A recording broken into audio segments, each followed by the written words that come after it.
What is going on, everyone? My name is Boit and I am back with some more Age of Mythology, the Titans action. Spawning in the left hand corner, in the blue color, playing as Ra, his name is ChronoJJ. In the right hand side of the map, in the red color, playing as Gaia, his name is Skady. This is the RTS-Sanctuary Christmas Tournament. Group stage matches. The map is Alfheim and this is being played on the Voobly balance patch 3.0. Things to note from this game that are going to be a little bit different from the original game is that the Ra player is going to have a little bit less economy than you're used to because his reign is slightly nerfed. And his opponent in the Gaia player is going to have more economy than you're used to because his economic upgrades are incredibly buffed. So basically they're really cheap. That's the idea with it. There was early stages of Age of Mythology, the Titans, basically the patch 1.00 or 1.01 or something. The reduction in economic costs was so huge that Gaia's economy was just gigantic. So we're going to see that come into play in this game. I'm interested to see when he gets his upgrades and what's going to go with that, just because they're so cheap and you can get them so early because of that, and they're going to make a gigantic difference. But I think we're going to be able to see pretty standard play otherwise. I'd love to see from ChronoJJ a really fast second monument and some Sphinx play, but oftentimes we see Ra players in this matchup going for Shadoof with Tar. It's generally a more safe option. That being said, Gaia doesn't have a lot of answers to Sphinx, especially in the early game, just because they don't have that much favor, they don't have that many heroes, and the heroes are really expensive. Also, their economy doesn't kick in until a little bit later. So if you go for that Sphinx play, you can do a lot of damage and a lot of control of the map. If we look at the gold spawns right now, we've got some really nice gold mines here for ChronoJJ, especially if he grabs this forward town center. Basically going to protect his second gold mine really nicely here, as opposed to our Gaia player, who if he grabs this town center here, it's not going to really protect anything. This gold mine's very open, this gold mine's also very open.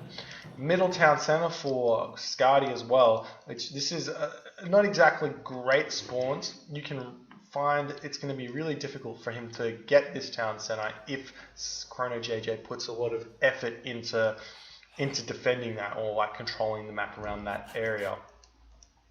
Do see some really good upgrades, some really good armory upgrades here. We've got the Kofesh of Horus, which is going to be really good against any sort of myth unit play from Ra. It's going to be a good relic for Skady to pick up. Got a really nice relic here with the 10% armory research reduction, which is a great relic. Scales of Catacobolus, it's not very good. Normally no one picks that one up, doesn't really do much. The Crush armor isn't really relevant to any myth unit, except for maybe the Titan. Anyways, you get Ankh of Ra, which is a great relic there. It's basically worth half a monument, so always good to pick that one up. And we see a lot of hunt in the middle of the map, so we can see that Skady's grabbing that one and ChronoJJ is grabbing this middle hunt at the moment. If we can jump over here, we see Pickaxe already being researched, Hand Axe has already been grabbed for Skady. Looks like Skady's got 2 villages on wood, 2 villages on gold, so he's going for an early second town center. That's a classical age second town center. This one's going to be a little bit earlier than an Uranus second town center, just because he's got access to Hand Axe and Pickaxe straight away, which means he's going to get that wooden food slightly earlier. I'm interested to see how he transitions though. Normally you see 1 villager left on wood, 1 villager left on gold, and you send this villager, the closest one over here, to grab this town center, and you transition over to chickens, berries, and cow, and all of that other shenanigans. Do you see that village is left on wood? I don't know why he's chopping straggler trees. Gaia forest trees collect 7% faster than regular trees, so really this is not efficient right now, chopping down the pine tree. But town center is going up now. We're going to see a temple coming out at some point in the near future. Let's see what's going to happen with this Gaia forest. Maybe he's going to chuck it around on the other towers. I kind of like using Gaia forest as a defense mechanism for your towers. You can see that normally, because you don't have access to houses, you have manors, you need to like figure out a way to protect that. Looks like he's kind of doing that with this town center, but he's more concerned about trying to make this Gaia forest right next to his town center for maximum economic gain. ChronoJJ on the other hand going through Tar already. He's got resources to grab that Shaduv coming in. He's got 2 villages on wood, so he's going to be able to grab that one. And it looks like he's going to be going for a fast second town center.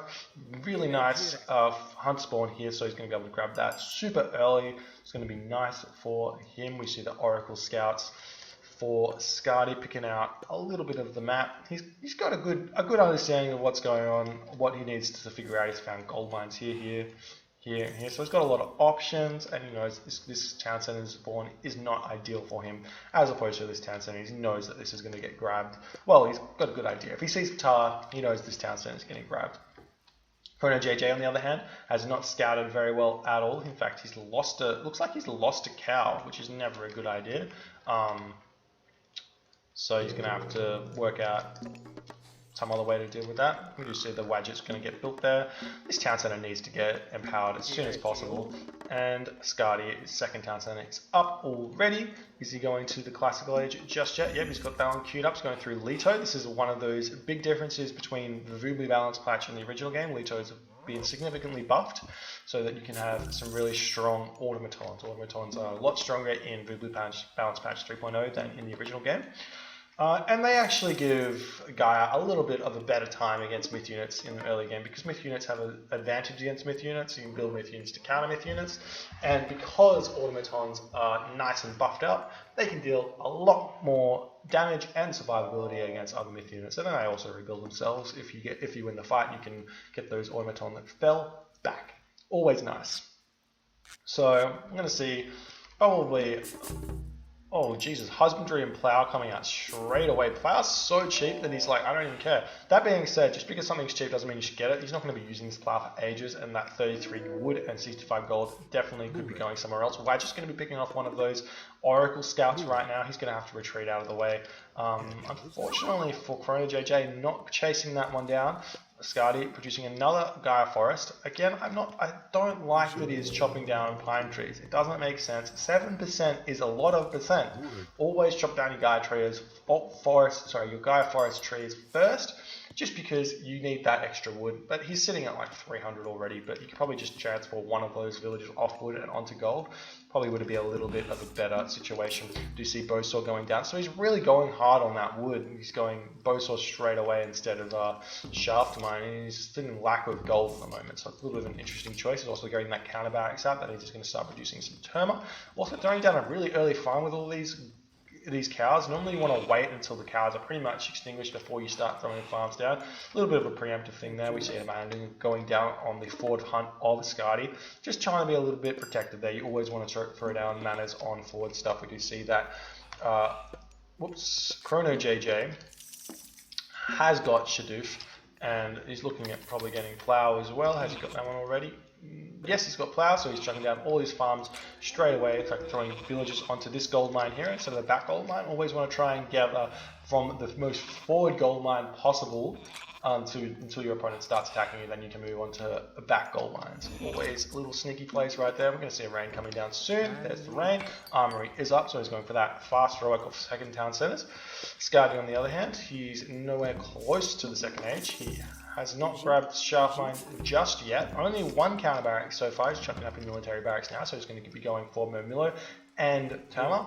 Spider layer was cast in this location here, so that's going to be cutting off the. Basically, it's just a map control device so that your opponent can't just run from this gold mine over here to this gold mine over here.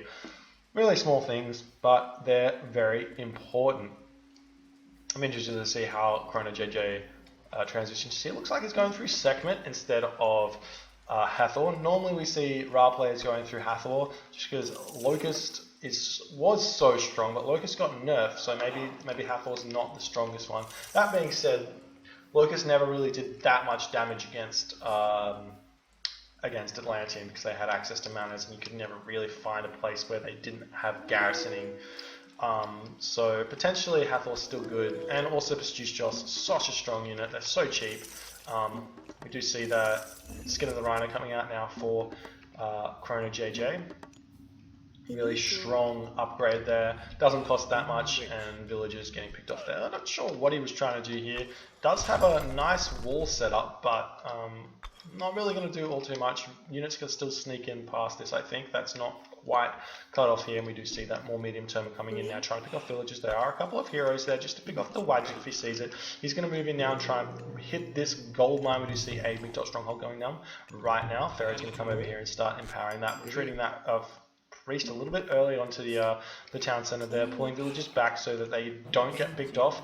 Wadget's going to get a couple of shots on it, villagers bumping into it, but managing to dodge all of those early term of fire right there. Looks like Villager's going to get picked off yet again. Looks like he might be able to get away. Nope, getting bumped by the Scarab. Going to be able to pick that one off right now. The Migdol Stronghold almost up right now. Going to start producing some of those cavalry. It looks like he needs to get those out, and then potentially some chariot, as well as throwing down some of those siege towers. Siege towers are always very difficult for Atlantean to deal with, just because they don't have access to that many villages. You see a third town center now coming up for Skady. Skady's economy going crazy strong right now, and he's grabbing that channels upgrade, which means his citizens can move a little bit quicker. It's very useful to use that as basically as a countermeasure to the siege towers.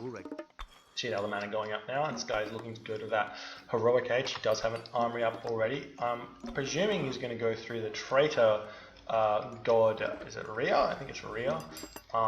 Just because access to traitor means you're going to be able to steal some scarabs and still basically prevent ChronoJJ from doing too much. We see a very aggressive spider leg getting produced there. Villagers trying to pick off that, but you have to be basically right on it to kill all of those spider legs. They die very quickly, but they do go underground very quickly as well. This is again one of those map control devices here, using the spider layer. It prevents ChronoJJ from coming through this gate and attacking this town center without taking a couple of losses.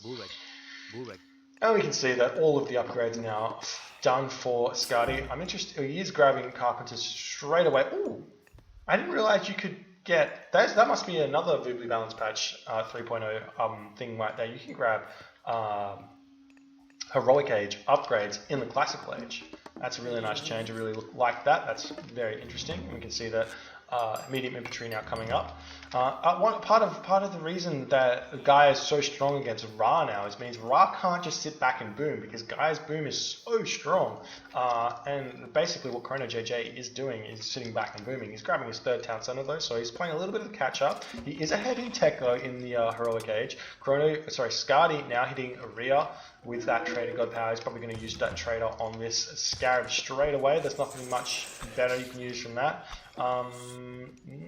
Interesting to see what he's going to do with this one. Maybe pick off the wall, but I'm not sure. Maybe retreating would be a better idea. He does have access to Behemoth now. Behemoth are a really strong siege unit. It's one of those things that Atlanteans normally struggle with, that's the siege units. It looks like Pharaoh's coming in, going to be dealing a little bit of damage to this Scarab. He is stuck here because the medium Murmillo is going to be not too kind to him, but going to be able to save that one. He's going to be retreating now.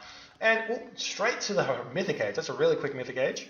Because Skady booms so hard in the Classical Age, you can jump straight to the Mythic Age super fast. And is he grabbing all of those other... He hasn't quite grabbed the gold upgrade just yet. But Palace is going down, Atlas coming through. Atlas has got access to Implode and Arcus.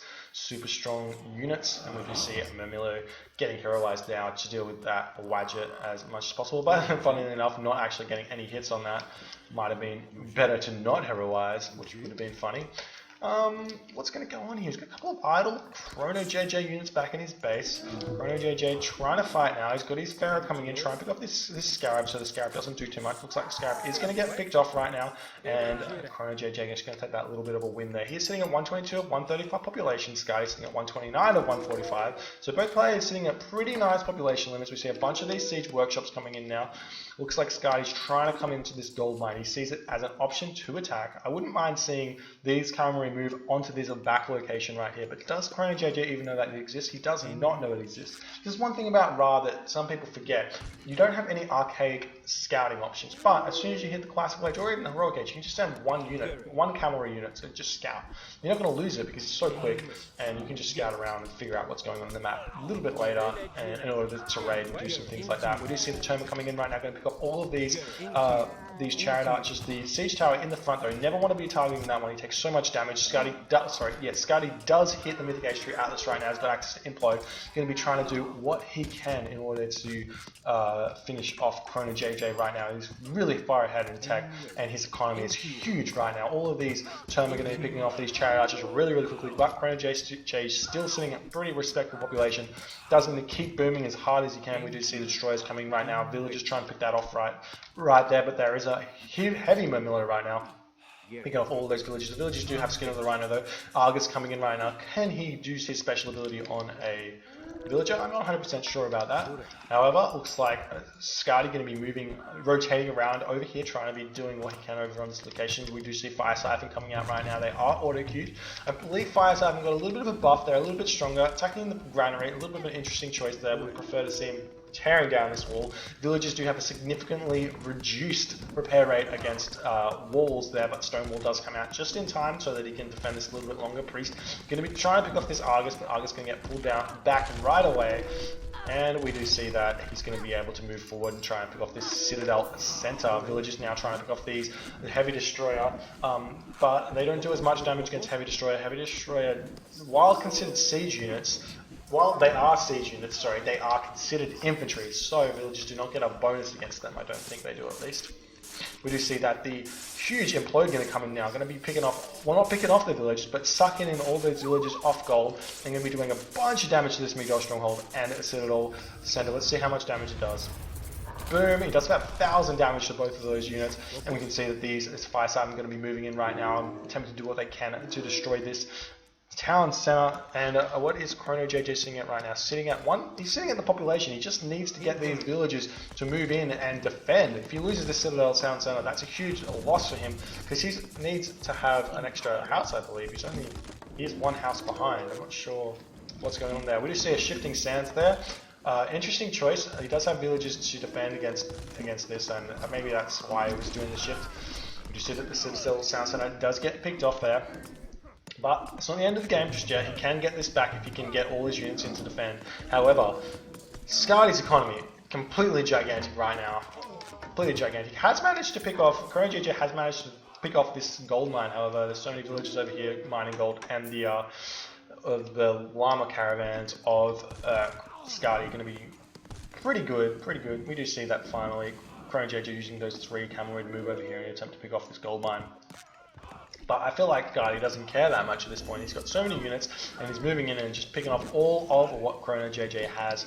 ChronoJJ trying to pick off these Fire Siphon, but with just chariot archers, not going to be that much. ChronoJJ's economy, he's got so much wood, but he needs to have more food. He's only got 5 villages on food, and he's got a lot of idle villages here. How many idle villages? 10 idle villages are not good, especially when you've lost quite a lot of villages on that forward front right there, where you're trying to pick off some of those Fire Siphons. We do see the Fire Siphons now moving in. They're a little bit undefended at the moment. You want to be moving these Arcus around with this Fire Siphon, so if ChronoJJ tries to use his villages to pick off the Fire Siphons, it doesn't work too well. Picking off these siege works is a great idea. Ooh, fairly nice Gaia forest right here, projecting this location here, cutting it off. Looks like siege towers aren't going to be able to do too much.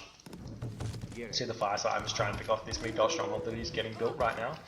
And we see more Miguel Strongholds coming up, and a little bit more raids coming in, trying to prevent the llama caravans from doing their job and keeping Skady's gold income at a very low limit. That being said, he could just move forward and just grab 4 gold mines. He's got a lot of options for gold at the moment. He's got complete map control. His army's doing a lot of damage, and you can see these siege towers just going to be moving in, trying to prevent the town center from going up for Skady. You see a lot of damage here. Heavy Fanatics. I'm not sure why he hasn't grabbed the Champion Fanatics just yet. His economy should be able to support it. Does he have every single upgrade? He doesn't yet. He doesn't yet have that Heroic Age Quarry. It's very strong. That's probably why his gold's not sitting at the highest peak it is. He's also not auto-queuing units, which is a little bit funny. Not sure about that. Maybe he's just taunting ChronoJJ like he did against Moore the other day on the live stream. Looks like Barracks getting picked off right now. Another siege workshop coming up closer to the town center. The closer you get these siege workshops to a town center, the more prevention they can do if you just get one out. We do see a lot of siege towers just kind of doing what they can. ChronoJJ very far away from hitting that Mythic age, but at this point it seems a little bit too far removed from anything. He can't really do all that much. That being said, he does have options to get back in the game. If he can prevent all of this gold mine from getting produced, we do see Heavy Arcus and the Heavy Destroyer picking off this camera. He's just trying to distract one population to distract all of this population is always a good idea. You can see that gold mine is getting taken there for ChronoJJ. ChronoJJ kind of holding up for dear life right now, still sitting at 1600 wood. It's never good to have that much resources banked. You always kind of want to be low on resources with high income. That's kind of the idea, as opposed to high resources with low income, which is kind of what's going on at the moment. You see these interesting choice here. Oh, he's running right by the Arcus trying to pick off this citizen. Always want to do that. A nice little micro there. He's running that chariot around. Chariot archers are extremely strong units against other archers because they can just kind of retreat and just run around and deal gigantic amounts of damage while taking no damage because they've got a speed higher than 5.0. With 5.5 speed, that means they can dodge Arcus fire. We do see the Zeus Tower moving in. Oh, that's a nice trader right there. Always interesting to see that being used. Watchtower does get picked off. Much prefer to see him picking off the Monument to the Soldiers though. But that being said, ChronoJJ is sitting at 80 favor and not spending any of that on anything. Looks like ChronoJJ just doing as much micro as he can in order to get back into this game. It's funny, it's kind of like the further behind you get, the more micro you have to do, but it's like if you're always microing really well, then you're never going to fall behind. That's generally the thing right there. Also, Skady, I don't know if I like this. I think Skady should be producing more infantry units at this point, or even Contrarius, I believe that's what they're called. With all these Arcus getting produced, he's not able to deal with the siege towers. I mean, he does have Burning Pitch, but it's just not that good. We do see champion archers coming through, so now they're gold, which is very exciting. And Skady still trying to get this town center up. I'm not sure what's taken him so long. He does have villages producing from every single location here. I'm also not sure, he hasn't seen it, that's why. He's got a view of every single gold mine in the game except for this one. What you can do, if you do know that's the thing, you can count all the gold mines and you can go 1, 2, 3, 4, 5, 6, 7, and you know that there's one you're missing, and there's one big black patch, so you should be able to realize that that gold mine is there. If you just send some units over there, you would put the end to the game. Basically, if you stop your opponent from gathering gold, that means they can't produce military units. They can't produce military units, they can't defend themselves, and they lose all of their stuff. Losing all their stuff is a great way to win. So stopping gold income, very, very important. Alrighty, ChronoJJ, he's doing last-ditch efforts right. He's trying to pick off these heavy fanatics, but they're such strong units right there. They can tank so much damage right there. But hit and run from ChronoJJ doing what he can. He's sitting at only a 94 population. We do see a villager does come in trying to stop this trade route, but all of these citizens are already over here in order to pick off these villagers. The villagers do have Skin of the Rhino though, so they can probably fight back. And the wall is actually going to probably go up, but it's not going to be enough. It's a little bit too late for ChronoJJ. He does tap out a GG. Incredibly well played by Skady. Really, really strong boom. Realized that ChronoJJ was going to just sit back and let him do what he wanted. And he just grabbed economic upgrade straight away. If you're ever sitting in a position where your opponent is booming, you think you can out-boom them, what you can do is you can just delay military units and just get economic upgrades as soon as you want. Well, as soon as you can, essentially. And basically, if you're sure that you can defend your gold mines, it's a great idea to get ahead. Anyways, ChronoJJ probably could have done a faster Mythic Age if he wanted to sit in a better position to fight this. Son of Osiris and Catapults to siege this location would have been really, really difficult for Skady to defeat, especially because that Arcus Ball takes a while to produce. Once you get the Arcus Ball out, Son of Osiris doesn't do as much because they've got 20 range, which is huge, and they can just like shoot him down while he's attacking, and he doesn't do all that much. But did not manage to get there in time. His teching was a little bit behind Skady's because his economy was a little bit behind Skady's, and Skady managed to take that game. So it is 1-0, and we'll jump right into that next game next time. Thank you guys so much for watching. If you like what you're seeing, please rate, comment, and subscribe. Hit that notification bell so you can see all of the videos as soon as they come out. My name is Boit, and I'll see you guys next time.